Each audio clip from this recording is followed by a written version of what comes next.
আসসালামু আলাইকুম। আমি ডাক্তার আশিক, পরিচালক the Royal Medical Admission Coaching Khulna শাখা। তোমাদের যারা এইচএসসি 24 ব্যাচ, তোমাদের মেডিকেল অ্যাডমিশনের কোচিং খুব তাড়াতাড়ি সব শুরু হয়ে যাচ্ছে। তোমাদের জন্য একটা ছোটো আর কি আমাদের দিক নির্দেশনা নিয়ে আমাদের আজকের ভিডিও, যেটা তোমরা সবাই মোটামুটি অ্যাডমিশনে যারা প্রিপারেশন নিচ্ছ এখন, যারা মেডিকেলের জন্য বিশেষ করে তাদের সবার একটা ইয়ে থাকে যে মেডিকেল অ্যাডমিশনটা কবে হবে, কবে হইতে পারে, এরকম একটা আমাদের সবারই একটা চিন্তা থাকে, যেটা আমরা মোটামুটি এই বছর আমাদের মেডিকেল অ্যাডমিশন যেটা আমরা মোটামুটি সবাই জানছি কি যে জানুয়ারি ফার্স্ট উইকে হইতে পারে। তো এখন আমরা শুধুমাত্র জানুয়ারি ফার্স্ট উইকটাই ধরবো না, আমরা যারা স্টুডেন্ট তাদের চিন্তা করতে হবে আরও একটু আগে, আমরা ডিসেম্বরের লাস্ট উইক ধরবো।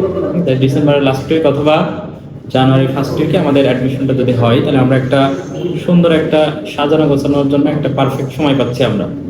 হ্যাঁ, তোমাদের জন্য সেপ্টেম্বর ফুল পাচ্ছে, অক্টোবর, নভেম্বর, ডিসেম্বরে যদি লাস্ট সপ্তাহে হয় তাও আমরা ডিসেম্বরও মোটামুটি পেয়ে যাচ্ছি। তাহলে আমাদের 4 সপ্তাহ, 4 মাস একটা সুন্দর সময়। এই অ্যাডমিশনটা যদি এই 4 মাসে গোছায় করতে পারে, তাহলে আমাদের অ্যাডমিশন জার্নিটা অনেক সহজ হয়ে যায়। হ্যাঁ, আমাদের অনেক কিছু ভুল হয়, সেগুলো আমাদের এই সময় খুবই অল্প, এই সময় আসলে ভুল করার কোনো সুযোগ নাই। হ্যাঁ, যারা একটু ভুল করবে তারাই পিছিয়ে যাবে। সেজন্য আমাদের প্রথমেই খেয়াল করতে হবে যে আমাদের যে 4 মাস সময়, তার প্রথম 3 মাসে তোমাদের বইটা সুন্দর করে গুছাই ফেলতে হবে, তারপরে তুমি লাস্টে রিভাইজ করতে হবে। এখন কথা হচ্ছে কোন রাইটারের বই পড়বো ভাই।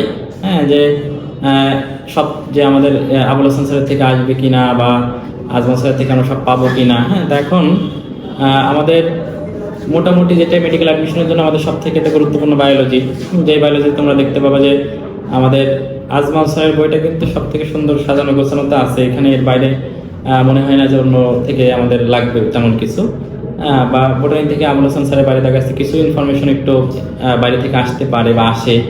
তার জন্য যে এরকম না তোমাকে আরও 2-3টা রাইটারের বই পড়তে হবে, তুমি সহায়ক বই হিসেবে তুমি সাথে আলিম স্যারের বই বা আজিবুল স্যারের বইও পড়তে পারো। কিন্তু আমার সাজেশন থাকবে তুমি যদি একাধিক বই পড়তে যাও, তোমার একটা যে মেন্টাল প্রেশার, তুমি সাইকোলজিক্যালি পিছিয়ে যাবে যে আমার এতগুলো বই পড়ে আমি তুমি প্রেশারটা হয়তো নিতে পারবো না। সেজন্য তুমি আবুল হাসান স্যার, আজমল স্যারটা সুন্দর করে গোছাও, সাথে যেটুকু ইনফরমেশন লাগে ওইটুকু যে কোনোভাবে কোচিং থেকে যে যেখান থেকে ভর্তি হবা বা যে কোনো ভাইয়ের যারা পড়ায়, তাদের থেকে তুমি অন্য স্যারের যেটুকু প্রয়োজন ওইটুকু তুমি কালেকশন করে নিয়ে পড়লে তোমার, আমার মনে হয় যে এটা সব থেকে ভালো হবে। কারণ আমাদের ইনপুট অনেক বেশি দেয়, আসলে আলটিমেটলি যদি আউটপুট না দিতে পারি তাহলে কিন্তু আমাদের ফলাফলটা ভালো আসবে না। এটা গেল।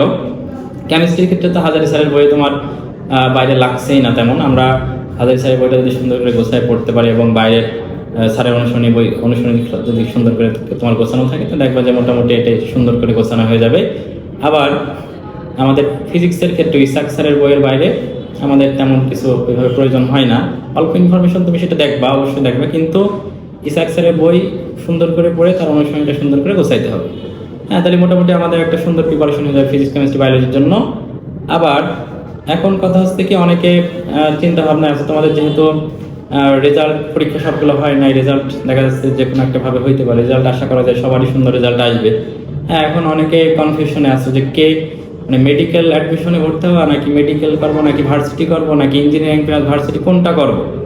এখন আমার যেটা সাজেশন থাকবে যে যারা খেয়াল করে দেখবা যে বিগত কয়েক বছর ধরে কি হচ্ছে, আমাদের মেডিকেল অ্যাডমিশনটা সবার আগে হয়ে যায়। মেডিকেল অ্যাডমিশনের পরে যে তুমি মিনিমাম দেখা যাচ্ছে 1 মাস, 1.5 মাস, 2 মাস এরকম কিন্তু সময় পাচ্ছ ভার্সিটি, যেগুলা ইঞ্জিনিয়ারিং বা ভার্সিটি বড় যে বিশ্ববিদ্যালয়গুলোর পরীক্ষা, কিন্তু মোটামুটি তুমি 3 সপ্তাহ তার বেশি বা 1 মাস, 2 মাসও সময় পাওয়া যাচ্ছে। দেখো যে খেয়াল করে দেখলে দেখবা যে গতবারের কৃষিগুচ্ছের পরীক্ষা কিন্তু এখনো হয়নি, দীর্ঘ একটা সময়। মেডিকেল অ্যাডমিশন কিন্তু অনেক সে ফেব্রুয়ারি মাসে হয়ে গেছে, তারপরে এখনো কিন্তু গতবারের যারা 23 ব্যাচের কিন্তু কৃষিগুচ্ছের পরীক্ষাও বাদ আছে। তাহলে এখন তোমার যেটা আমার সাজেশন থাকবে, যেহেতু মেডিকেল অ্যাডমিশন সবার আগে হয়ে যাচ্ছে এবং তুমি তারপরে মিনিমাম তুমি 1 মাস, 2 মাস সময় পাচ্ছ ভার্সিটির জন্য, এই জন্য যারা মেডিকেল অ্যাডমিশনের জন্য একটা যদি ভালো করে প্রিপারেশন নাও, হ্যাঁ, সুন্দর করে যদি গোছানো পড়া থাকে, তারপরে যদি কোনো কারণে তোমার যদি মেডিকেলে যদি চান্স কারো মিস চলে যায়, তারপরেও সে যদি ভেঙে না পড়ে, যে লাস্টের ওই যে অ্যাডমিশনের পরে যে 1 মাস, 1.5 মাস বা 2 মাস বা তার বেশি সময়টা পাওয়া যায়, ওই সময় যদি কেউ এর সাথে যদি ভার্সিটির জন্য যদি ওই সময়টুকু প্রিপারেশন নেই, পরে তো তোমার থাকছেই, সাথে একটু ভার্সিটির যে ম্যাথ রিলেটেড জিনিসগুলো বা ফিজিক্সের যে ম্যাথগুলো, এগুলো ভার্সিটির জন্য যেটুকু প্রয়োজন হয়, এটা যদি তুমি খেয়াল করে দেখতে পারো, তো তোমার সেটাতেও তুমি ভার্সিটিতে চান্স পাওয়া সম্ভব।